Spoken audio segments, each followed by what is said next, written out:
Good evening everyone. Welcome to legal visa academy. तो आज हम लोग एक टॉपिक स्टार्ट करने वाले हैं, लॉ ऑफ टॉर्ट्स। हम लोग इंट्रोडक्शन करेंगे कि लॉ ऑफ टॉर्ट्स होता क्या है, इसके डिफिनेशंस क्या क्या हैं। ठीक है। उसके अलावा क्या ये कोडिफाइड है, क्या इसका नेचर है। ठीक। और इसको लॉ ऑफ टॉर्ट क्यों कहते हैं या लॉ ऑफ टॉर्ट्स क्यों कहते हैं, इसके बीच पीछे का क्या कहानी है, ये सारा चीज़ आज देखने वाले हैं। तो सबसे पहले हम लोग ये देखते हैं कि ये सिविल रॉन्ग वर्ड सुने होंगे। सबसे पहले रॉन्ग क्या होता है, रॉन्ग क्या हो सकता है, कुछ भी। जैसे रॉन्ग किस तरह का होता है, एक होता है सिविल रॉन्ग होता है। ठीक है, तो उसका तीन तरह का एक्चुअली रॉन्ग जो है तीन तरह का होता है बेसिकली। एक सिविल रॉन्ग, एक क्रिमिनल रॉन्ग, और एक मिक्स्ड। अब कुछ रॉन्ग है जैसे कि कॉन्ट्रैक्ट हुआ था, ठीक है, उसमें कंसिडरेशन था पूरा करने के लिए, और वो नहीं करता है, सामान ले लिया और वो पूरा नहीं किया। उस केस में क्या होगा, वो सिविल रॉन्ग के नेचर में आ गया।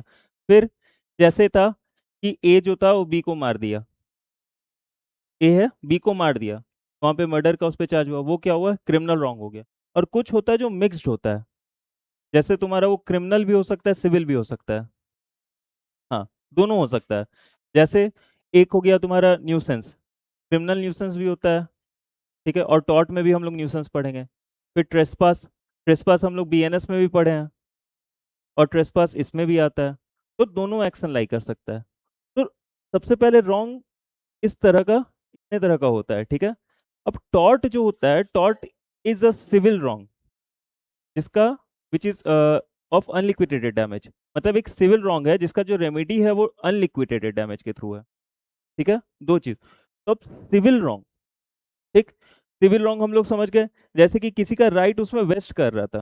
ठीक है, कि एक एक पर्सन है, ठीक है, उसका दूसरे पर्सन, तुम अगर जैसे तुम बैठे हुए हो, तुम अभी हम लोग यहाँ पे पढ़ रहे हैं, ठीक है, अब कोई बगल वाला कोई गाना बजा रहा है, कुछ कर रहा है, तो तुमको डिस्टरबेंस हो रहा है यहाँ पे। ठीक है, तुम अपना काम नहीं कर पा रहे हो। ठीक है। अब दूसरे उस आदमी को तो राइट मिला हुआ है कि तुम क्या कहते हैं अपना फ्रीली बोल सकते हो या गाना सुन सकते हो, एक रिजनेबल, लेकिन इसका ये मतलब नहीं है कि तुम किसी और आदमी का राइट हैम्पर करोगे। ठीक है, जहाँ ये चीज होता है वो चीज रॉन्ग के कैटेगरी में आ जाता है। एक रिजनेबल तुम्हारा रिस्ट्रिक्शन है कि हाँ आप ये काम कर रहे हैं, ठीक है, बट आप दूसरे का राइट हैम्पर करके ये काम नहीं कर सकते। जहाँ ये चीज अराइज होता है वो तुम्हारा सिविल रॉन्ग की कैटेगरी में आ जाता है। ठीक है। अब सिविल रॉन्ग तो समझ गए कि टॉर्ट में क्या होता है कि सिविल रॉन्ग होता है। ठीक है। अब इसका जो रेमेडी होता है, अब रेमेडी के बारे में अगर बात करें तो रेमेडी दो तरह का होता है। एक लिक्विडेटेड होता है, एक अनलिक्विडेटेड होता है। ठीक है, जो डैमेजेस होता है, ठीक है, वो दो तरह का होता है, एक लिक्विडेटेड होता है, एक अनलिक्विडेटेड होता है। ठीक है। लिक्विडेटेड क्या होता है, तो जो लिक्विडेटेड डैमेज होता है, जो डैमेज होता है दो तरह का, वो लिक्विडेटेड अनलिक्विडेटेड। जो लिक्विडेटेड डैमेज होता है वो क्या होता है, एक फिक्स्ड होता है, कि पहले से फिक्स्ड है। जैसे ए और बी के बीच में अगर कॉन्ट्रैक्ट हुआ था, ठीक है, वहां पे अगर कॉन्ट्रैक्ट का ब्रीच होता है, तो एक फिक्स्ड अमाउंट ऑफ डैमेज है कि हाँ अगर कॉन्ट्रैक्ट ब्रीच होता है तो उसमें आपको इतना डैमेज देना होगा। जैसे मान लो 2 लाख रुपए का था पहले, तो ये तुम्हारा फिक्स्ड है। ठीक है। बट अनलिक्विडेटेड क्या, कुछ ऐसा फिक्स्ड नहीं है पहले से। ठीक है। अनलिक्विडेटेड डैमेज के केस में क्या होता है ना, कि तुम्हारा जो डैमेज होता है वो कोर्ट जो है अपने प्रूडेंस के हिसाब से देखती है, केस टू केस वैरी करता है। ठीक है। कोर्ट अपने गुड कंसाइंस के हिसाब से देखेगी कि इसमें क्या यहाँ पे डैमेज हुआ है, उसके हिसाब से क्या डैमेजेस मिलना चाहिए। ठीक है, ये अनलिक्विडेटेड डैमेजेस का मतलब हुआ। अब अभी हम एक वर्ड बोले, डैमेज एंड डैमेजेस। ठीक है। अब इस दोनों में क्या अंतर है,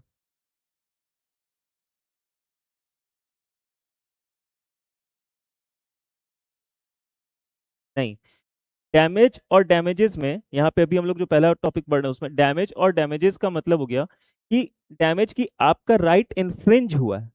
ठीक है, आपका कोई राइट था जो इन्फ्रिंज हुआ। ठीक है। अब मेरा राइट है पीसफुल, कि हम पीसफुली अपने घर में पड़े हुए हैं, बगल वाला क्या कर रहा है कि ऐसा कुछ काम कर रहा है जिससे बहुत ज्यादा स्मेल आ रहा है, मेरा यहाँ पे राइट इन्फ्रिंज हुआ है, डैमेज हुआ है। ठीक है, ये डैमेज हो गया। अब इसके बेसिस पे जो कोर्ट हमको रेमेडी देगी उसको हम लोग डैमेजेस कहते हैं। ठीक है, ये डिफरेंस है। जो मेन रेमेडी है उसको डैमेजेस कहते हैं, और जिस चीज के लिए, जिस कॉज ऑफ एक्शन के लिए हम लोग गए हैं उसको डैमेज कहते हैं। ठीक है। अब एक चीज है कि मतलब इसमें टॉर्ट में अनलिक्विडेटेड डैमेजेस के बारे में क्यों बात होता है? हाँ, जैसे कॉन्ट्रैक्ट है या कोई और है उसमें लिक्विडेटेड है, यहाँ पे अनलिक्विडेटेड डैमेजेस क्यों होता है?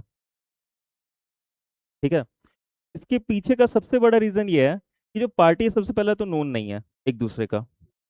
हाँ, उसके अलावा जो एक्चुअल लॉस है उसको एस्टिमेट करना, उसको स्टिपुलेट करना वो थोड़ा सा डिफिकल्ट होता है। ठीक है, अब अगर कॉन्ट्रैक्ट हुआ तो उसको तुमको पता है कितना लॉस हुआ है, क्या हुआ है। ठीक है, लेकिन यहाँ पे अलग अलग तरह का राइट अगर इन्फ्रिंज हो रहा है तो उसमें हर केस में वेरी करेगा। तो जज जो होगा अपने प्रूडेंस के हिसाब से, इक्विटी जस्टिस गुड कंसेंस के हिसाब से जो है वो इसमें डैमेजेस प्रोवाइड करता है। इसलिए यहाँ पे लॉ ऑफ टॉर्ट में जो क्या है, अनलिक्विडेटेड डैमेज हमेशा रहता है, कभी भी लिक्विडेटेड डैमेजेस नहीं होगा। ठीक है, फिक्स कभी नहीं रहेगा, अनलिक्विडेटेड डैमेज रहेगा। ठीक है, यानी कि टॉर्ट के बारे में हम लोग दो चीज तो समझ गए, एक तो सिविल रॉन्ग है और दूसरा इसका रेमेडी जो है वो अनलिक्विडेटेड डैमेज के थ्रू आ रहा है। ठीक है, अच्छा ये सिविल रॉन्ग और क्रिमिनल रॉन्ग में अंतर क्या होता है? Difference between civil wrong and criminal wrong.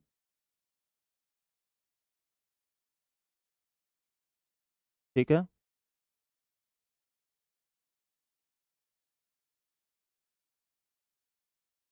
ठीक है, तो कैसे पता चलेगा कि कोई एक एक्ट सिविल रॉन्ग है या क्रिमिनल रॉन्ग है? कोई एक्ट सिविल रॉन्ग है या क्रिमिनल रॉन्ग है, ये कैसे पता चलेगा? देखो, जब भी कोई एक मैटर होता है, कोई एक रॉन्ग हुआ है, ठीक है, अब वो सिविल रॉन्ग है या क्रिमिनल रॉन्ग है, अगर उस एक्ट के बारे में हमारे पीनल लॉज में, जैसे बीएनएस पहले आईपीसी था उसमें, या कोई भी स्पेशल लॉज में दिया हुआ है, स्पेशली मेंशन किया कि अगर ये एक्ट हो रहा है, जैसे ए अगर बी को मार रहा है तो वो हर्ट होगा, या फिर ए अगर बी को मारा, ठीक है, और वो बहुत ज्यादा उसका पैर वैर टूट गया तो वो ग्रीवियस हर्ट की कैटेगरी में है, ये डिफाइंड है, पहले से बताया हुआ है। ठीक है, ये एकदम डिफाइंड। और दूसरा एक मेन डिफरेंस क्या है सिविल रॉन्ग और क्रिमिनल रॉन्ग में? क्रिमिनल रॉन्ग जो होता है वो रॉन्ग अगेंस्ट द स्टेट होता है। ठीक है, एक्ट अगेंस्ट द स्टेट हो जाता है, इसीलिए कभी भी जो क्रिमिनल केस होता है वो state versus A B C होता है, और जो सिविल केस वो बनता है वो हमेशा क्या बनता है, ए वर्सेस बी बनता है।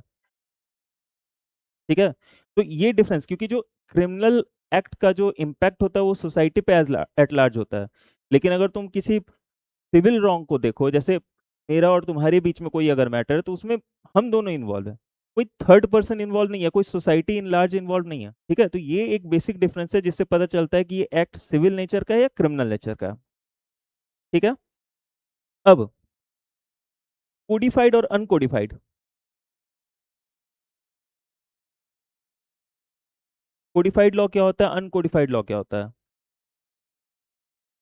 तो बेसिकली देखो, जो भी लॉ, जैसे तुम्हारा बीएनएस हो गया, जिसके बारे में प्रॉपरली एकदम दिया हुआ है कि ये एक्ट प्रॉपर बना हुआ है, उसमें प्रॉपर सेक्शन है, हर चीज एकदम ड्राफ्टेड है, सब चीज उसको पब्लिश किया हुआ है, गैजेट आ गया हुआ है, वो तुम्हारा कोडिफाइड लॉ हो गया। ठीक है, अनकोडिफाइड लॉ जिसके बारे में कुछ लिखा हुआ नहीं है, कोई फिक्स ऐसा नहीं है कहीं भी, जैसे तुम्हारा जुरिस्प्रूडेंस हो गया, कोडिफाइड नहीं है वो। ठीक है, या फिर ट्रस्ट इक्विटी हो गया। ठीक है, तो जैसे तुम्हारा जुरिस्प्रूडेंस में तुम पढ़ते हो कि जुरिस्प्रूडेंस क्या है तुम्हारा?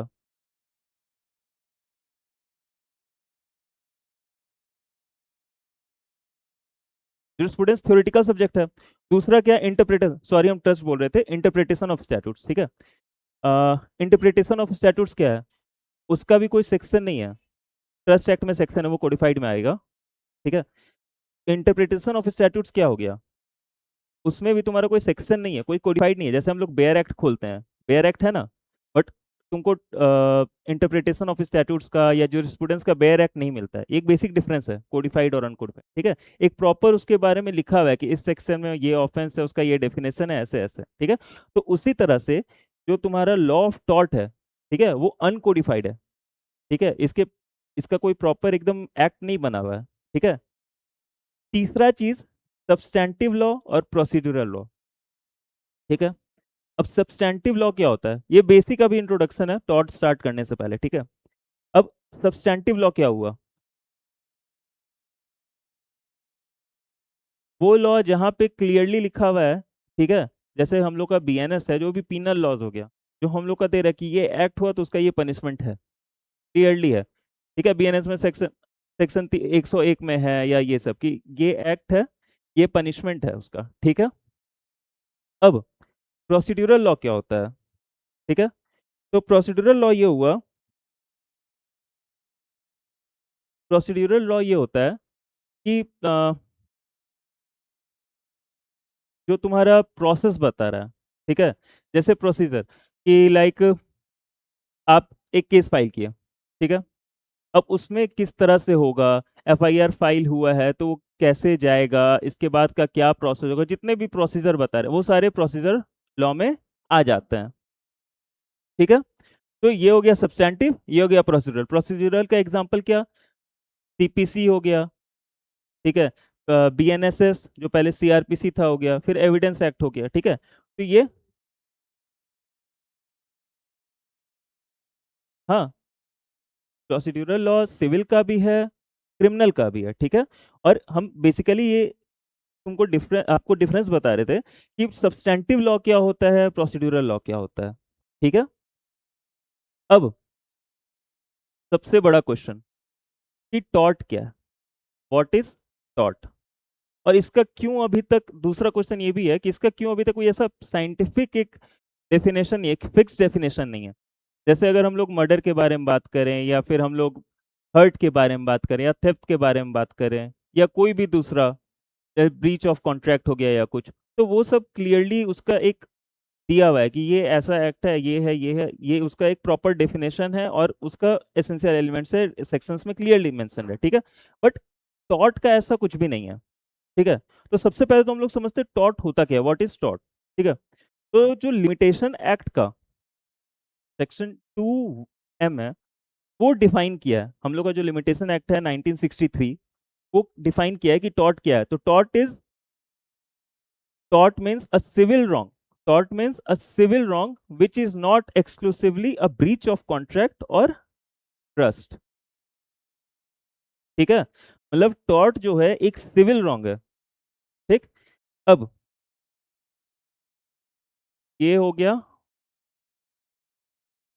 Civil wrong.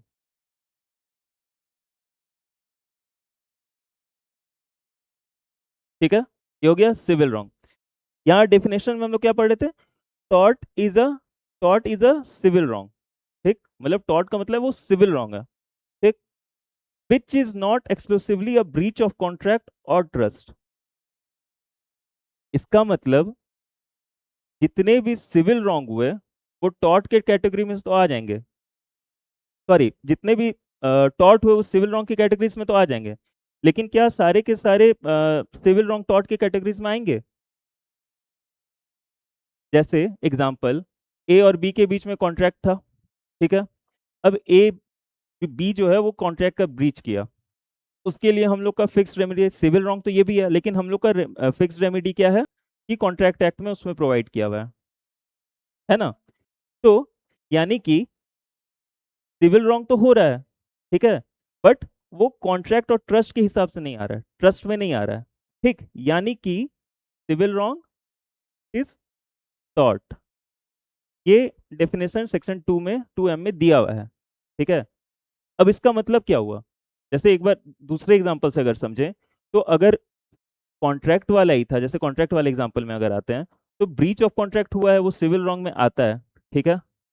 तो सिविल रॉन्ग में आ रहा है, बट वो क्या टॉर्ट में आ रहा है, टॉर्ट के कैटेगरी में आएगा नहीं। क्यों नहीं आएगा, क्योंकि वो उसके लिए अलग से एक एक्ट है जो उसको देख रहा है। ठीक है। या फिर अगर ट्रस्टी वाला ट्रस्ट एक्ट जो है, अगर उसके अंदर कुछ हो रहा है, कुछ सिविल रॉन्ग आ रहा है, तो उसका भी एक अलग से एक्ट है। ठीक। सिविल रॉन्ग की कैटेगरी में तो आ रहा है, लेकिन वो टॉर्ट की कैटेगरी में नहीं आएगा, उसका एक अलग कैटेगरी पहले से है, लॉ ऑफ ट्रस्ट उसके लिए है डील करने के लिए।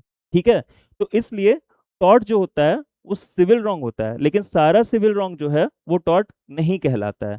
ठीक है, तो अब अगर इस डेफिनेशन को देखो, तो टॉर्ट का मतलब क्या हुआ? टॉर्ट मीन्स सिविल रॉन्ग, ठीक है, लेकिन सारा सिविल रॉन्ग नहीं, एक्सेप्ट ब्रीच ऑफ कॉन्ट्रैक्ट और ट्रस्ट। मतलब जैसे ब्रीच ऑफ कॉन्ट्रैक्ट और ट्रस्ट को हटा के जो भी सिविल रॉन्ग आ रहे हैं वो टॉर्ट के कैटेगरी में आते हैं अकॉर्डिंग टू दिस डेफिनेशन। ठीक है, अब टॉर्ट जो है वो एक लैटिन टर्म से डिफाइन किया गया है, लाया गया है, जो है तुम्हारा जो है आपका टॉर्टम। ठीक है, अब टॉर्टम का मतलब क्या होता है? ठीक, टॉर्टम का मतलब होता है ट्विस्टेड या कुक्ड या फिर रॉन्ग। ठीक है, रॉन्गफुल एक्ट या ट्विस्टेड या कुक्ड, ये एक लैटिन टर्म है टॉर्टम, जिसका मतलब होता है ट्विस्टेड। ठीक, अब हम लोग आते हैं सैलमेंट के डेफिनेशन पे। ठीक है, तो सैलमेंट says tort is a civil wrong for which the remedy is a common law action for unliquidated damages, and for which is not exclusively a breach of contract or breach of trust or other merely equitable obligations। ठीक है, अब इस definition को अगर समझते हैं तो ये भी कुछ जो अभी हम लोग पीछे पढ़े थे उसी के तरह है बहुत हद तक। मतलब टॉर्ट जो है कॉमन लॉ का है, कॉमन एक सिविल रॉन्ग है जिसका रेमेडी जो है कॉमन लॉ के थ्रू आया हुआ है। ठीक है, कॉमन लॉ में उसका रेमेडी दिया हुआ है जो हम लोग अनलिक्विडेटेड डैमेजेस पढ़ते हैं। ठीक, और जो कि ब्रीच ऑफ कॉन्ट्रैक्ट और ट्रस्ट नहीं होगा, विच is not exclusively a breach of contract और अ ट्रस्ट। ठीक, डेफिनेशन मोर और लेस सेम है। ठीक, नेक्स्ट एक डेफिनेशन और आता है विनफील्ड का, जो कहते हैं कि tort is a tortious liability arises when a breach of duty primarily fixed by the law। मतलब कुछ एक ड्यूटी था जो लॉ दी हुई थी, जैसे ए पे ड्यूटी है कि ठीक है आप गाना सुन रहे हैं, बट आप किसी और का राइट इन्फ्रिंज नहीं कर सकते हैं। ठीक है, ये जहां ब्रीच हुआ वो टॉर्ट के कैटेगरी में आ जाएगा। एग्जाम्पल के लिए कह रहा है, एक this duties towards persons generally, towards persons, ठीक है, किसी और के लिए, and its breach is redressable by an action for unliquidated damages. यहाँ भी अनलिक्विडेटेड डैमेजेस। ठीक है, तो अभी हम लोग जो पढ़ रहे थे कि अनलिक्विडेटेड डैमेज क्या होता है, सिविल रॉन्ग क्या होता है, तो यहाँ डेफिनेशन पे ये बार बार ये चीज आ रहा है कि टॉर्ट जो एक सिविल रॉन्ग है, ये तो क्लियर हो गया, एक चीज तो हो गया, ये सिविल रॉन्ग है। ठीक है, जिसका जो रेमेडी है वो कॉमन लॉ एक्शन के थ्रू है अनलिक्विडेटेड डैमेजेस के वे में। ठीक है, अब बेसिकली क्या है कि लॉ जो है हर लीगल आपको लीगल राइट्स तो दे रहा है, बट आपको सेम टाइम ये भी कह रहा है कि आप दूसरे का लीगल राइट्स को भी रिस्पेक्ट करें। अगर आप उस समय, अगर आप दूसरे के लीगल राइट्स को रिस्पेक्ट नहीं कर रहे हैं और सिर्फ अपना कोई एक्ट किए जा रहे हैं जिसमें दूसरे का लीगल राइट उसके कारण हैम्पर कर रहा है, उस केस में क्या होगा, वो टॉर्टियस लायबिलिटी के कैटेगरी में आ जाएगा। ठीक है, अब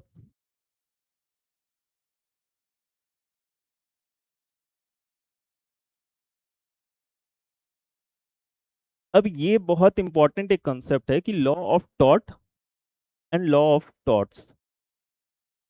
ठीक है, तो लॉ ऑफ टॉर्ट और लॉ ऑफ टॉर्ट्स क्या लगता है, ये पढ़ के क्या आपके दिमाग में आता है?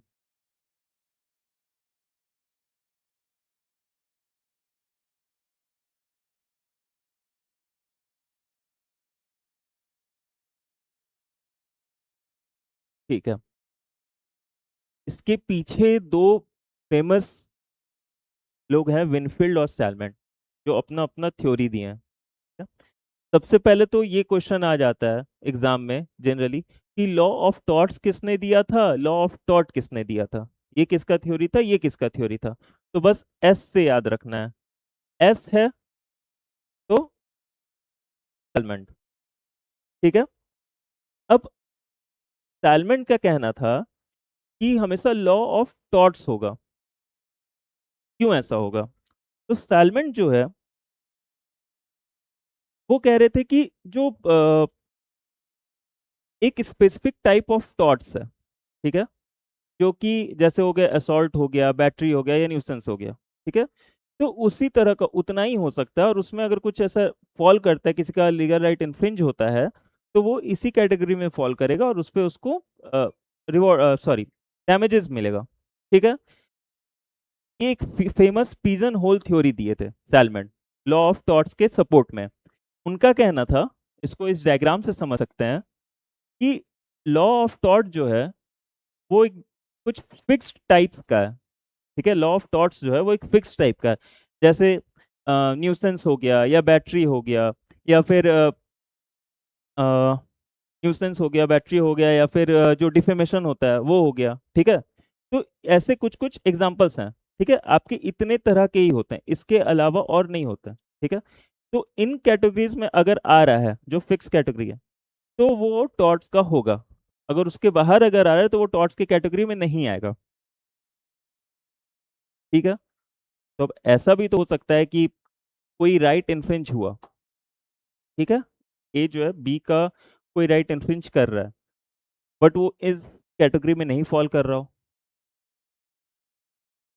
सिविल रॉन्ग तो हो रहा है, बट वो इस कैटेगरी में फॉल नहीं कर रहा है, फिर तो उसका कोई क्लेम नहीं मिलेगा। इसी के ऊपर काफी क्रिटिसिज्म हुआ कि जो ग्राउंड्स है, जो सैलमन्स का जो थ्योरी था ना, वो बेसिकली नैरो था, क्योंकि उनका कहना था कि कुछ डिफरेंट टाइप्स के हैं, कुछ सर्टेन टाइप्स के हैं, वही आ सकते हैं टॉट्स में, ठीक है, उसके अलावा नहीं फॉल करेगा। अगर वो है तो टॉट हुआ, अगर वो सारे नहीं आ रहे हैं तो वो टॉट में नहीं फॉल करेंगे, ठीक है। इसी पे क्रिटिसिज्म हो रहा था कि इस थ्योरी को, इस पूरे पिजन होल थ्योरी को, सैलमन सैलमन के, इसको क्रिटिसाइज किया गया था, और ये कहा गया कि जो ऐसा नहीं है कि एक फिक्स ग्राउंड है जिस पे टॉट हो सकता है, बहुत सारा अलग अलग भी आ सकता है। जैसे हम लोग आगे पढ़ेंगे कि स्ट्रिक्ट लाइबिलिटी आया, वाइकेरियस लाइबिलिटी, या और भी एग्जांपल्स केस के थ्रू, तो नए नए तरह के भी थॉट्स निकल के आ सकते हैं, तो ऐसा फिक्स्ड नहीं है एक, ठीक है। ये इसका एक बहुत बड़ा क्रिटिसिज्म था इस पूरे थ्योरी का। फिर विनफील्ड आए, जो कि इस थ्योरी को दिए कि लॉ ऑफ थॉट होगा, कभी भी लॉ ऑफ थॉट्स नहीं होगा, और ये एक वाइड थ्योरी था, नैरो नहीं था, ये एक वाइड था। बेसिकली उनका ये कहना था कि लॉ ऑफ थॉट जो है, कोई भी रॉन्गफुल एक्ट जिसका अगर जस्टिफिकेशन नहीं दिया हुआ है, ठीक है, बट स्टिल वो एज अ टॉट उसको ट्रीट किया जा सकता है।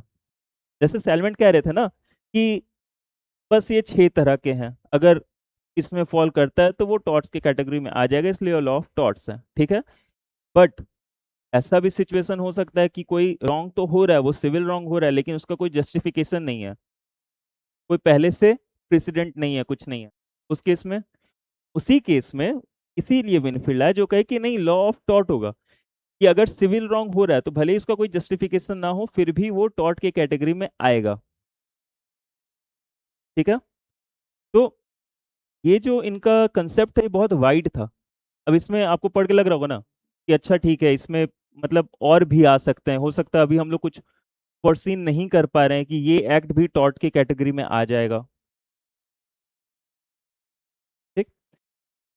तो इस थ्योरी के हिसाब से क्या हुआ कि बहुत सारे नए नए थॉट के जो टाइप्स थे, थॉट्स के मैटर्स आने आने लगे ओवर द टाइम, ठीक है।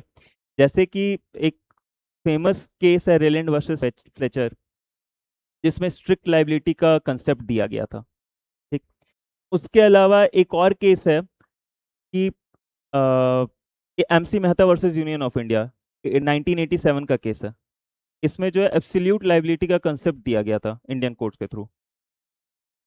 तो ये सारे कंसेप्ट पहले नहीं थे, तो जुडिशियल इंटरप्रिटेशन के थ्रू बाद में इवॉल्व हुआ, ये टॉट टॉट के अंदर आया, ठीक है।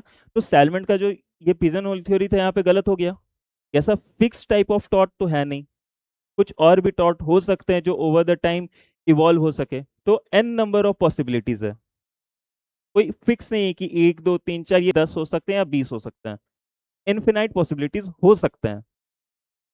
तो यही विनफील्ड का था, जो कि एक ब्रॉड कंसेप्ट था उनका, ठीक। इसके बाद एक केस है कैपमैन वर्सेस पिकर गिल्स करके। कैपमैन वर्सेस पिकर गिल्स का एक केस था जिसमें जो है कहा गया था, इस थ्योरी को क्रिटिसाइज करते हुए जो है जज ने कहा था, विनफील्ड के ही कंसेप्ट को सपोर्ट किया था, जिसमें इस थ्योरी को, सैलमेंट के इस थ्योरी को, पिजन होल थ्योरी को क्रिटिसाइज किया था और कहा था कि लॉ में जो है बहुत इनडेफिनेट टाइप्स के पॉसिबिलिटीज हो सकते हैं जो कंफर्म नहीं है, मतलब किसी भी तरह का आ सकता है। जैसे बाद में जाके वाइकेरियस लाइबिलिटी और स्ट्रिक्ट लाइबिलिटी वाला जो रूल आया, तो लॉ में ऐसा नहीं कि ऐसा फिक्स है टॉर्ट में कि बस इतने ही तरह के हो सकते हैं, और भी डिफरेंट डिफरेंट टाइप्स के आ सकते हैं। हाँ, जैसे जैसे एब्सोल्यूट लाइबिलिटी क्या हुआ कि हम कोई एक्ट कर रहे हैं और उस एक्ट से क्या हो रहा है, मेरा कोई एक्ट था, मेरा इंटेंशन नहीं है कि मेरा कोई रॉन्ग इंटेंशन नहीं है, बैड इंटेंशन नहीं है, मेलाफाइड इंटेंशन नहीं है उसके पीछे, प्लस मेरा ये भी नहीं है कि मतलब हम उसको नेग्लिजेंट होके कर रहे हैं, उस पर प्रॉपर केयर भी कर रहे हैं, बट स्टिल उसके बाद भी कुछ रॉन्ग हो रहा है, किसी का राइट हैम्पर हो रहा है। उस केस में क्या होगा, मेरे पे लाइबिलिटी होगा, एब्सोल्युटली लायबल होंगे हम उस एक्ट के लिए।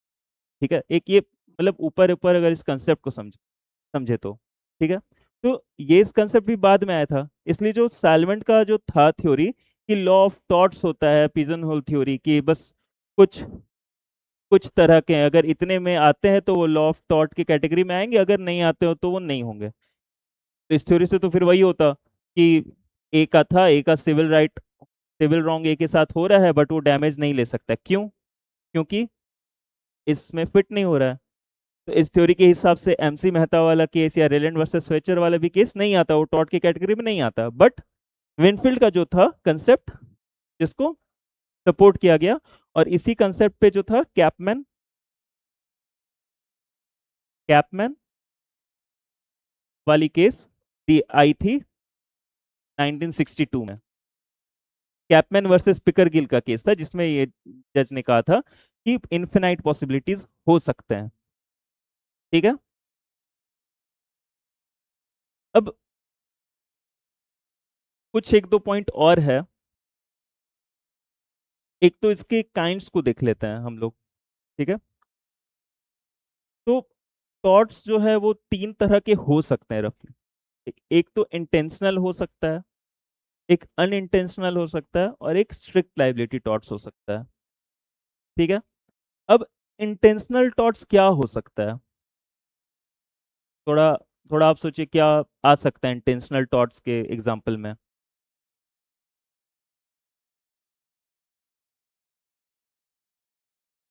अगर ए जो है वो बी के बारे में, हाँ,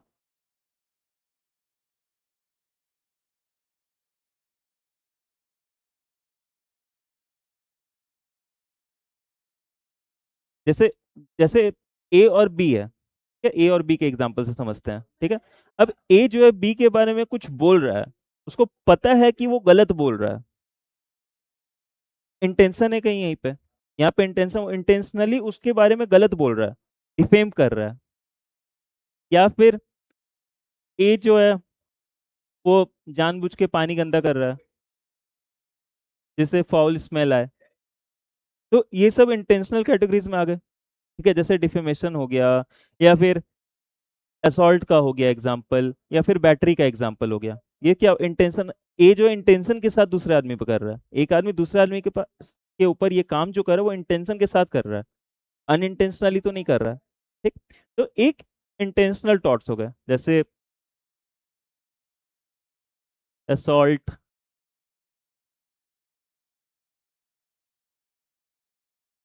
डिफेमेशन, एक्सेट्रा, और भी डिफरेंट डिफरेंट होते हैं। इसके बाद अनइंटेंशनल टॉट्स पे आते हैं। अब इसमें जो है एक ब्रीच ऑफ ड्यूटी हो रहा है, अनइंटेंशनल टॉट्स, इसमें नाम से ही क्लियर है कि इसमें इंटेंशन तो नहीं है, जो सामने वाला जो पर्सन कर रहा है कोई एक्ट, उसमें उसका इंटेंशन नहीं है कि ऐसा कुछ करना है, बट स्टिल उसका जो एक्ट था वो ऐसा था कि एक रिजनेबल ह्यूमन बींग जो एक प्रूडेंट माइंड का होगा वो उस पर रिजनेबल केयर करके करेगा। जैसे रोड पे गए, एक बाइक वाला ऐसे ऐसे एकदम जिगजैग करके निकाल रहा है, यहाँ पे वो नेग्लिजेंट है, नेग्लिजेंट है, ठीक है, इंटेंशनली वो हार्म शायद ना करे, बट वो नेग्लिजेंट है। एक केयर जो आपको दूसरे के अगेंस्ट करना था वो आप नहीं कर रहे हैं। और एक प्रूडेंट मैन जो है, जो एक एक्ट नहीं करेगा एक उस सिचुएशन में, जैसे breach of a duty of care, एक ड्यूटी ऑफ केयर है। ऐसा नहीं कि मेरे ऊपर हमको राइट मिला हुआ है तो हमको दूसरे का केयर का ड्यूटी नहीं है, दूसरे का भी केयर देख देख के करना है। ऐसा नहीं कि मेरे रोड है, बाइक है, हम लिए और सीधे निकल गए, उसमें किसी को दिक्कत हो रहा है या कहीं कुछ चोट पहुंचा तो उसमें मेरा कोई लाइबिलिटी नहीं होगा, भले मेरा इंटेंशन ना हो, ठीक है। तो एक ड्यूटी ऑफ केयर है which a reasonable human being would have consider under normal circumstances. Generally negligence का केस होता है, एक एग्जांपल समझा रहे थे, जैसे नेग्लिजेंस के केस में क्या होता है कि अब अगर मेरा टंकी का पानी भर गया है, ठीक है, तो एक रीजनेबल आदमी क्या करेगा, वो उठेगा जाके बंद कर देगा। इसी में कुछ ऐसे भी हो सकते हैं जो आलस में, अच्छा ठीक है गिर रहा है, क्या बाहर जाना है, थोड़ी देर में जाएंगे, ठीक। तो इसमें क्या हुआ, यहाँ पे नेग्लिजेंट है, रीजनेबल आदमी का एक ड्यूटी ऑफ केयर था कि हाँ पानी गिर रहा है उसको बंद कर देता है। बट जो नेग्लिजेंट था वो क्या किया, वो आराम से उसको गिरने दिया, जब वहाँ वाटर लॉगिंग थोड़ा सा हो गया, फिर बाद में मॉस्किटो हो रहा है जिससे आसपास के लोगों को दिक्कत हो रही है या फाउल स्मेल हो रहा है, ये न्यूसेंस तो हो रहा है क्रिएट, बट ये क्या हुआ, नेग्लिजेंस के थ्रू हो रहा है, ठीक है। एक उसका नेग्लिजेंस था, इंटेंशन उसका नहीं था कि हमको किसी को परेशान करना है, बट वो नेग्लिजेंट होके किया और जो उसको केयर करना था वो नहीं किया। तो उस केस में ये क्या आ जाएगा, अनइंटेंशनल टॉर्ट के कैटेगरी में आ जाएगा, ठीक है। इसी में इसको टेस्ट ऑफ प्रूडेंस करके एक टर्म है, टेस्ट ऑफ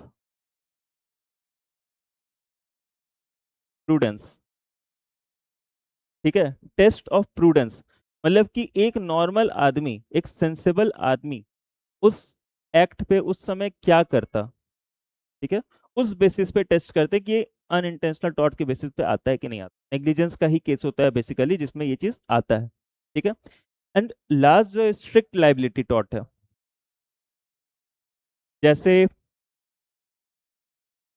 जो एक एग्जांपल हो गया कि हम माजा पी रहे हैं या कोई भी एक्स वाई जेड है प्रोडक्ट है वो हम कंज्यूम कर रहे हैं, अब उसके अंदर से कुछ निकल जाता है। यहाँ पे उस केस में क्या है, जो ओनर है वो इंटेंशनली नहीं किया है और प्लस वो रीजनेबल केयर भी किया, ठीक है। तो यहाँ पे सबसे पहला चीज तो हो जाता है, यहाँ पे एक इंटेंशनल टॉट हो गया, ठीक है। दूसरा अनइंटेंशनल, यहाँ पे इंटेंशनल इंटेंशन नहीं है बट वो ड्यूटी ऑफ केयर परफॉर्म नहीं किया। इस केस में क्या है स्ट्रिक्ट लाइबिलिटी में कि इंटेंशन भी नहीं था और वो केयर भी किया था, फिर भी वो लाइबल होगा, ठीक है। समझ रहे डिफरेंस, इंटेंशन भी नहीं है और वो ड्यू केयर के साथ भी काम कर रहा है, फिर भी वो लाइबल है। जैसे कोई भी एक बॉटल था उसमें कोल्ड ड्रिंक था, पी गए, अब उसमें एक टूटा हुआ कांच का टुकड़ा आ गया, यहाँ पे ओनर का इंटेंशन तो है नहीं किसी भी एक्स वाई जेड के अगेंस्ट कि उसको अपने प्रोडक्ट में कांच का टुकड़ा दे, प्लस वो रीजनल केयर भी किया होगा कि ये चीज ना हो, फिर भी ये एक्ट तो हो गया। उस केस में क्या होगा, वो स्ट्रिक्टली लायबल हो जाएगा, ठीक है। अब एक लास्ट टॉपिक अभी का देखते हैं जो कि हम लोग अभी पढ़ रहे थे, law of tort is a civil wrong, ठीक है, विच इज क्या था यहाँ पे जो हम लोग अभी पढ़े, civil wrong which is not exclusively breach of contract and breach of trust और ब्रीच ऑफ ट्रस्ट, ठीक है। तो अब इसके एसेंशियल एलिमेंट्स क्या क्या हो सकते हैं, ठीक है। तो सिविल रॉन्ग हो रहा है, सिविल रॉन्ग कैसे होगा, या तो कोई एक्ट होगा या ओमिशन, ठीक है। अब एक्ट और ओमिशन क्या होता है, एक्ट क्या हुआ और ओमिशन क्या हुआ, क्या ये सेम टर्म है या फिर क्या है, क्या मतलब है एक्ट का, क्या मतलब है ओमिशन का, क्या मतलब।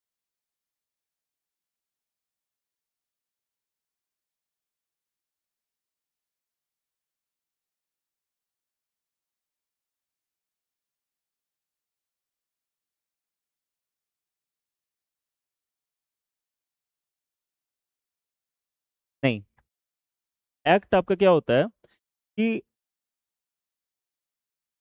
आप कुछ ऐसा किए जो आपको नहीं करना था, कोई भी ऐसा है। जैसे ए जो है बी को मारा, अब ये उसका एक्ट है, बट क्या ये एक्ट उसको करना था? ठीक है, वो इस कैटेगरी में आ गया। और ओमिशन होता है कि कुछ आपको कहा गया है करने के लिए लेकिन आप नहीं कर रहे हैं। जैसे पुलिस का ड्यूटी है कि वो अपने पुलिस का एक रोल है कि वो अपने जो ड्यूटी पे अगर जा रहे हैं तो कोई भी अगर क्राइम हो रहा है तो उसको रोके, उसको अपने नज़र के सामने होने ही नहीं दे, ठीक है, उसको प्रिवेंट करे क्राइम होने से, ठीक है। बट जो वहाँ पे कांस्टेबल था वो आराम से इग्नोरेंट होके, ठीक है, अब उसका ड्यूटी क्या था वहाँ पे? तो क्राइम को होने से बचाना, जो कि वो नहीं किया, ओमिशन, ओमिट, ठीक है, वो किया नहीं, जो उसका एक्ट था उसको नहीं किया, ठीक है। तो जो एसेंशियल ऑफ टॉर्ट है वो पहला तो हो गया एक्ट और ओमिशन, ठीक है, कि हम लोग कुछ करना था वो हम नहीं किए, ठीक है, या कुछ ऐसा कर दिया जो हम लोग को नहीं करना चाहिए था, ठीक। दूसरा, लीगल राइट्स, ठीक है। अब हम जो भी एक्ट या ओमिशन किए हैं, ठीक है, जो भी हम किए हैं उससे क्या हो रहा है कि लीगल राइट किसी का वायलेट हो रहा है।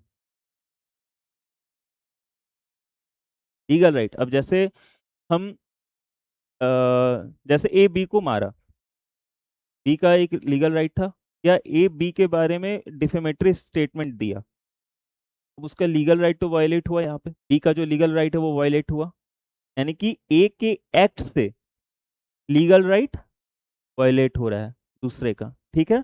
और लीगली इंटाइटल्ड फॉर डैमेजेस,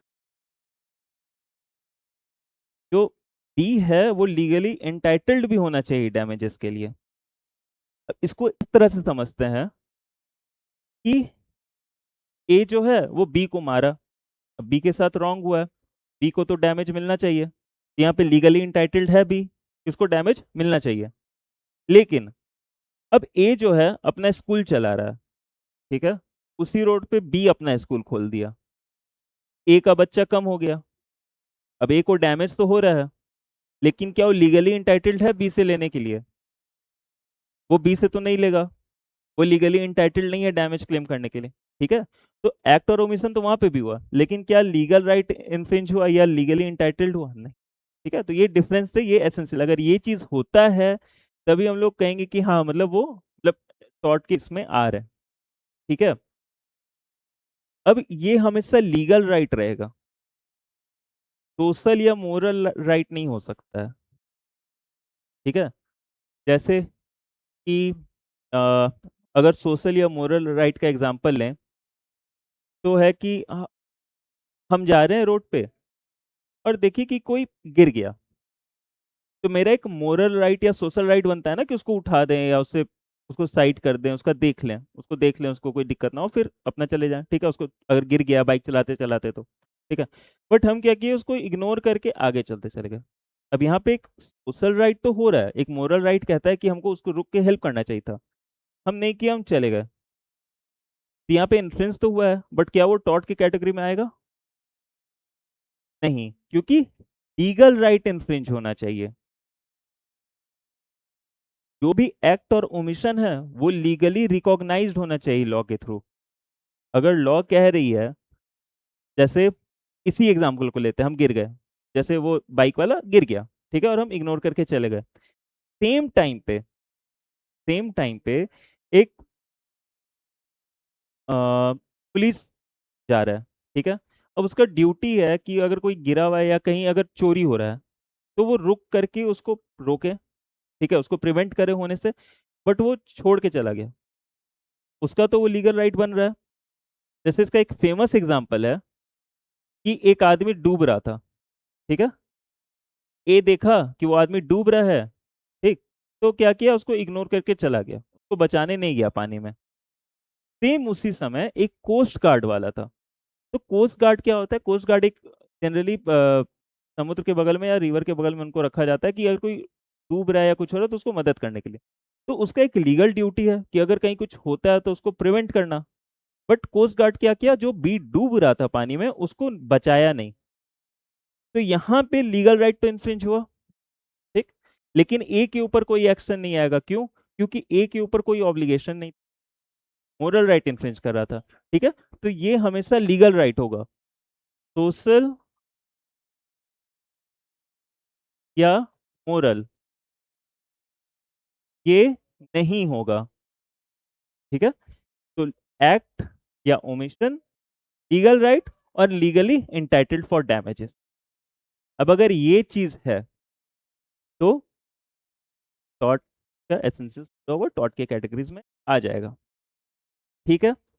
अब लीगली इंटाइटल्ड फॉर डैमेजेस, इसके लिए दो मैग्जिम्स है, बहुत फेमस मैग्जिम है, बहुत इंपॉर्टेंट है, डैमनम सीने इंजूरिया, और दूसरा है इंजूरिया सीने डैमनम, ठीक है। तो सबसे पहले तो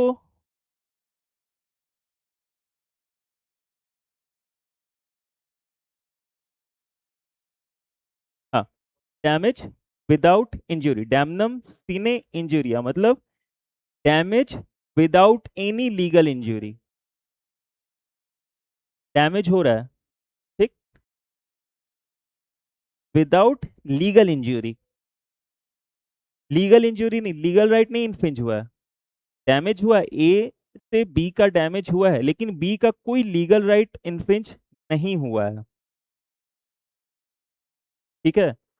जैसे इसका एक बहुत ही फेमस एग्जांपल, एक केस है, ग्लूकोस्टर ग्रामर स्कूल केस, ठीक है, का एक केस है,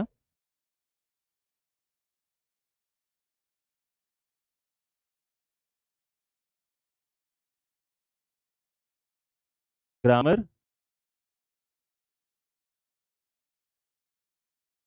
स्कूल केस, एक बहुत फेमस केस है, डैमनम सिने इंजूरिया का, डैमेज विदाउट इंजरी का। इस केस में क्या होता है कि ए जो है अपना एक स्कूल चला रहा होता है काफी समय से, ठीक, उसी एरिया में बी जो है आके अपना स्कूल खोल लेता है, ठीक है। अब बी आके अपना स्कूल खोल दिया, अब उससे क्या होता है कि जो ए का जो स्टूडेंट था वो कम गया, ए का जो प्रॉफिट हो रहा था वो भी कम गया, उसको भी डैमेज होने लगा उससे। अब दो स्कूल खुल गए तो कंपटीशन बढ़ गया, तो कुछ बच्चे बी में चले गए, कुछ बच्चे ए में थे, ए का जो मतलब प्रॉफिट था वो कम गया, उसको डैमेज हो रहा था। बट क्या यहाँ पे कोई लीगल राइट इन्फ्रिंज हुआ ए का?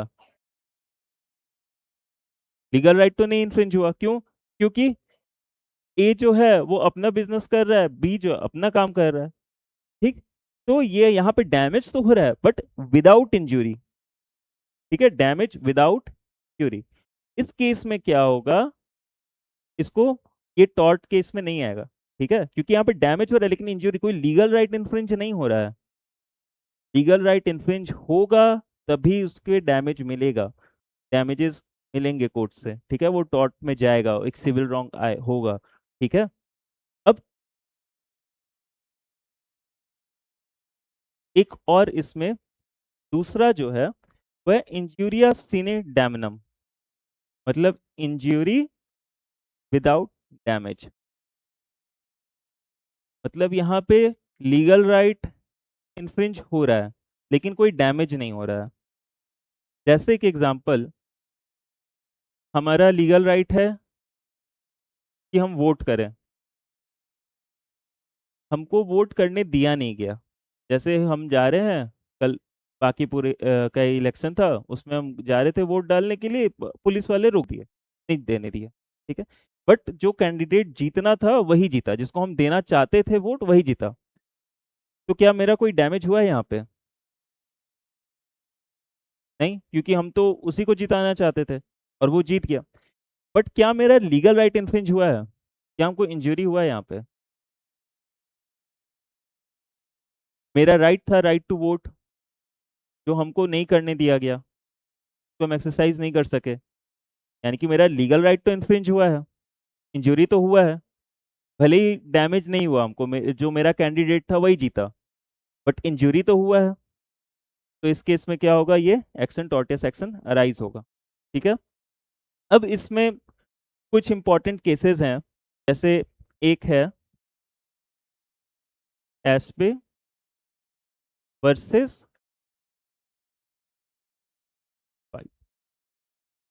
ये सब फेमस केस है, फेमस केस है जो कि जनरली एग्जाम्स में या किसी भी प्रीलिम्स में पूछे जाते हैं, कॉलेजेस में भी ये सब पूछे जाते हैं। ठीक है। तो एसपी वर्सेस वाइट के केस में क्या हुआ था कि वोटिंग राइट था देने का, ठीक है, वोट देना था एक को जो कि नहीं देने दिया था, बट फिर भी उसका जो कैंडिडेट था वो जीत जाता। तो यहाँ पे हेल्ड हुआ था कि यहाँ पे लीगल डैमेज, ये जो लीगल इंजुरी है वो हो रहा है, लीगल डैमेज हुआ है, भले ही डैमेज नहीं हुआ है लेकिन लीगल राइट जो है वो तो इन्फ्रिंज हुआ है। तो उस बेसिस पे जो है एक्शन अराइज होगा, उसको रेमेडी मिलेगा। ठीक है। एक और फेमस केस है Bhim Singh versus state of Jammu and Kashmir. Bhim Singh versus state of Jammu and Kashmir. ये भी बहुत फेमस केस है। इसमें जो है भीम सिंह को असेंबली में जाने से रोका गया था। भीम सिंह जो एक मिनिस्टर थे उनको असेंबली में जाने से रोका गया था। ठीक? अब उनका लीगल राइट यहाँ पे इन्फ्रिंज हुआ था क्योंकि उनको असेंबली सेशन अटेंड करना था, जो कि उनको अटेंड नहीं करने दिया गया था, उनको डिटेन कर लिया गया था। ठीक है। तो यहाँ पे भी इंजरी हुआ था, डैमेज उनको नहीं हुआ था लेकिन इंजरी हुआ था। ठीक।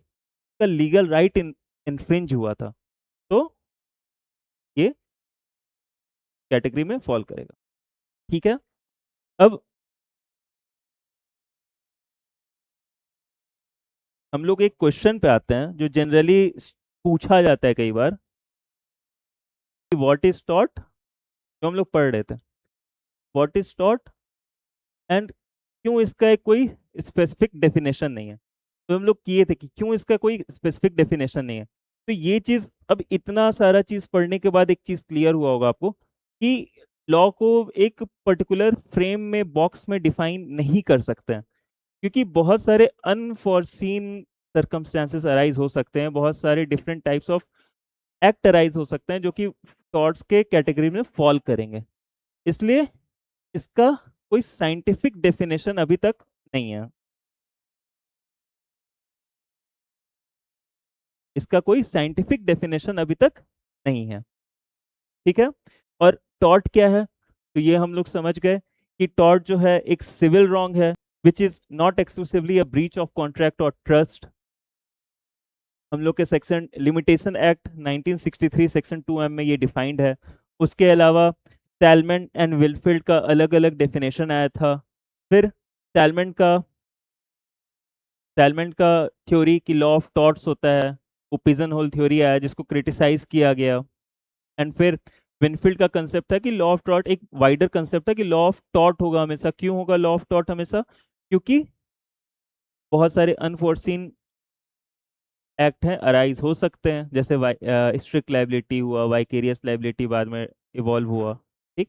तो ये सब कुछ पॉइंट्स है जब हम लोग लिखेंगे, अगर किसी भी एग्जाम में लिखते तो इस तरह से कि इंट्रोड्यूस करते हुए, लाइक कि क्या, पहले तो सबसे पहले इंट्रोडक्शन लिखेंगे, उसके बाद उसका लिखेंगे कि क्या होता है टॉट, तो टॉट को बढ़िया से डिफाइन करते हुए उसके अलग अलग डेफिनेशंस पे, फिर डेफिनेशंस के एसेंशियल पॉइंट्स को लिखते हुए, और फिर जो हम लोग कुछ मैगजिम्स पढ़े थे कि डैमनम सिने इंजूरिया, इंजूरिया सिने डैमनम, और केस लॉ, एंड कंक्लूड। तो ये क्वेश्चन, ये सब फेवरेट क्वेश्चन होता है जो मतलब आज हम लोग इंट्रोडक्टरी क्लास कर रहे थे, मगर इससे ये कुछ क्वेश्चन बनता है जो आता है एग्जाम में, इस तरह से पढ़ के। ठीक है। नेक्स्ट क्लास में ये जो इसमें एक मैगजिम्स और है, जैसे where there is right there is remedy, यू बी जस्ट ए बी रिमेडियम। तो ये सब केस, ये सब मैगजिम्स करेंगे। जो अभी दो मैगजिम्स किए उसके कुछ केस को और थोड़ा सा डिटेल में देखेंगे, कुछ और केस और आगे का करेंगे। ठीक है।